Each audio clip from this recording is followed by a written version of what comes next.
Akkam jirtu nagaa keessanii obboloota nagaadha. Isaa galatu jira. Mee shamarran akkamittiin akka laayivii hojjetachuu dandeessan hordofaa. Akkatti shamarran laayivii hojjettanii itti hojii kana argachuu dandeessan isinitti agarsiisa. Kallattiidhaan gara gajjallaa kana kunoo karaa harka bitaa kanaa ishee harka bitaarra jirtu mallattoo jirtu kana ishee anatti maraa jiru kana tuqxu warri shamarranii. Gaafa as dhuftan fuuldura kana kunoo liif kan jedhu barreeffamni diimaan kunoo gajjallaa kana liif kan jettu ishee kana tuqxu ishee kana qasettanii tuqxu shamarran.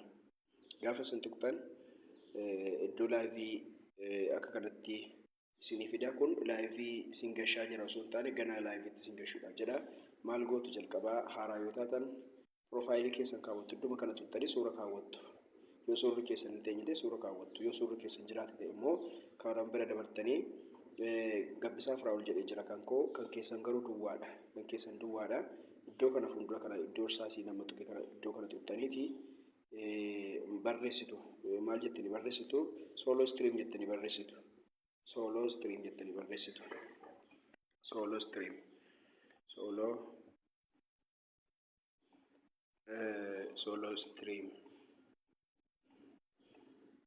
istiriim. Sooloo istiriim jettanii barreessitu. Gaafa akka kana barreessitanii raawwattanii kunoo gajjallaa kana chaating kan jettu kun jirti. Chaating singil daans meek friend taalent ምናምን kan jedhu jira. Isiin chaatingii kana tuqxu. Gaafa isin tuqxan kunoo akka kanatti tuqxu. Achi booda maal godhaa? Amma laayivii isin hin gashiin. Akka kanatti zimmettanii yoo teessan akkanatti yoo zimmettanii teessanii zimma dheeruma isin teessa malee laayivii isin hojjechiisaa hin jiru. Kanaaf gaafa laayiviitti galtan goo laayivii ishee jettu kunoo gajjallaa kana tuqxaniit laayiviitti galtu jechuudha. Warra shamarranii goo laayiv kan jedhu kana tuqxu. Gaafa goo laayiv kana tuqxan qaxxaa laayivii isin gashee jechuudha shamarran.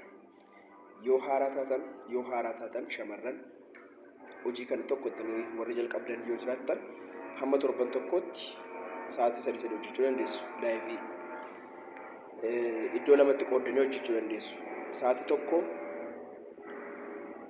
teessanii baatanii sa'aatii lama immoo bakka tokkotti teessanii sa'aatii 3 hojjetachuu dandeessu jechuudha. Akka kanatti hojjetachuu dandeessu warri shamarranii. Yeroo akka kanatti hojjetattan laayivii keessan sa'aatii itti galtan ilaallattanii seentu.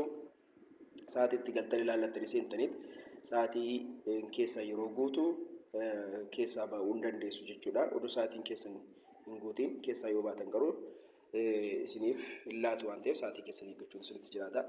Yeroo laayivii kanarra teessan wantoota isin gochuu qabdan shamarran asumarran caqasaa. Tokko girgiddaa waraabuu hin qabu. Isin fuulli keessan jalaa kee kanatti girgiddaa waraabuu hin qabu.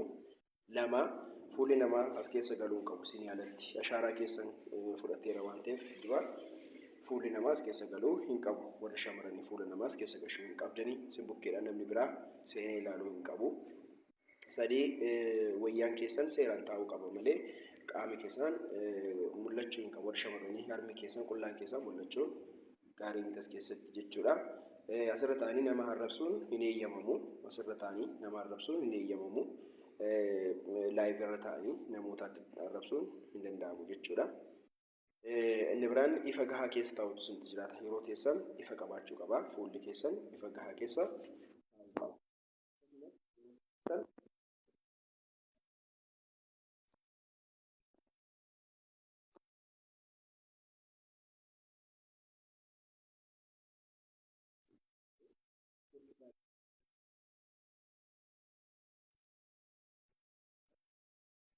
Jalqabdu goo laayiv kan jedhu kana seentu. Gaafa goo laayiv kan jedhu kana gaafa tuqxanii seentan tuqee isinitti agarsiisa goo laayiv. Kun akka kanatti lakkoofsisni lakkaa fuula keessan akka kanatti keessa keessu. Kun akka kanatti laayivii isin jalqabsiisa jechuudha. Wantoota asirra deddeeman kana hunduma isaa hin tuqxanii. Geemotadha isaan kun sisteemni sababa jirra jiruuf kun sababa kanaafidha kan asirra deddeemu. Isin as keessa isin jettanii teessanii ilaaltu jechuudha. Gaafa sa'aatiin keessan guutu misijjii keessatti kunoo isinii kaa'a. Sa'aatiin kee guuteera kan jedhu misijjii keessa isinii kaa'a. Misijjii keessaa sa'aatiin akka isinii guute isinii kaa'a. Misijjii jechuun kunoodha wantoota qabdi tuqaa arfan kanaan misijjiin iddoo kanatti isin argama jechuudha.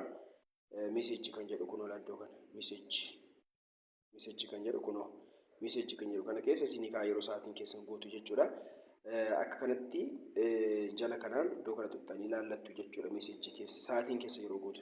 Amma akkamitti immoo isa hojjettan kana fudhachuu akka dandeessan isinitti hima. Erga sa'aatiin keessan hojjettanii raawwattanii booda warra shamarranii dhiironni laayivii teessanii yoo barsiistanii alatti pilaatfoormii waan isinii kennuu qabu. Laayivii galuun kan shamarran laayivii galanii pooyintii argattu. Pooyintii isinii kenna. Pooyintii 10,000 isinii kennuu danda'a yoo sa'aatii keessan seeraan teessan. Pooyintii 10,000 pooyintii kooyinii miti pooyintii isinii kenna shamarran.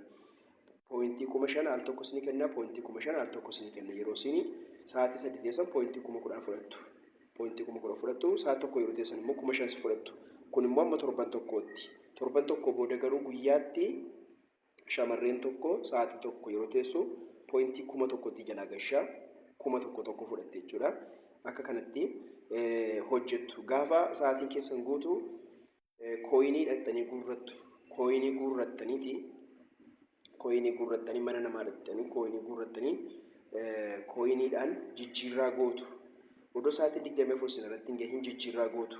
Gaafa nama wajjin namnis kooyinii isinii kenne isinis kooyinii namaa kennitan isa isin hojjettan kana yeroo sun gadi isinii dhiisa.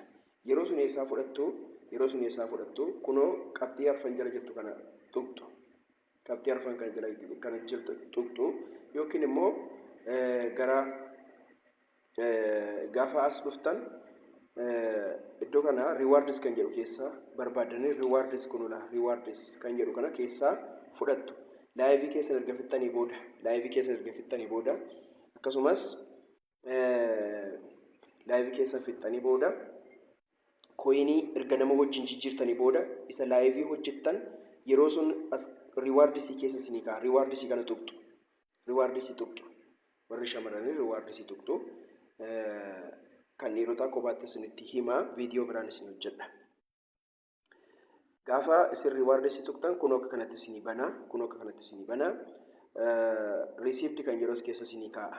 Yeroo isin hojjettan warri shamarranii received kan jedhu as keessa isinii kaa'a.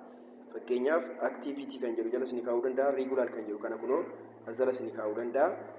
Guyyaatti daily wanta isin guyyaatti hojjettan as jalatti received isinii kaa'a kunuudha. Toora kanatti isinii kaa'a jechuudha. Received keessa as jala isinii kaa'a. Wees kunoo kanas jala isinii kaa'uu danda'a. Amma wanti receive jedhu kunoo akka kanatti received kan jedhu kana barreeffama isinii kaa'a. Yoo isin dhuftanii received hin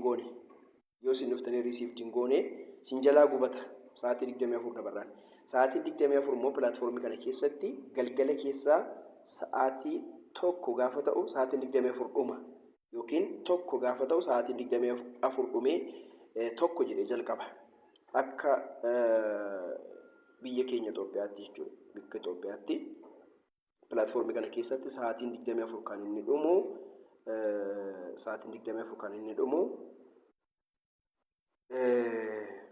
galgala keessa sa'aatii tokko gaafa ta'u hinnumaa jechuudha. Kanaaf maal gootu received gootanii fudhattu. Kana received gootu. Gaafa isin received gootan confirm godhisin jira confirm gootu. Akka kanatti laayivii hojjettanii shamarran pooyintii keessa fudhattu jechuudha. Horaa bulaa jiraadha. Fayyaa ta'a. Hojii itti aanu wanti kan dhiirotaan isinitti himaa jechuudha. Nagaan ta'a jiraadha.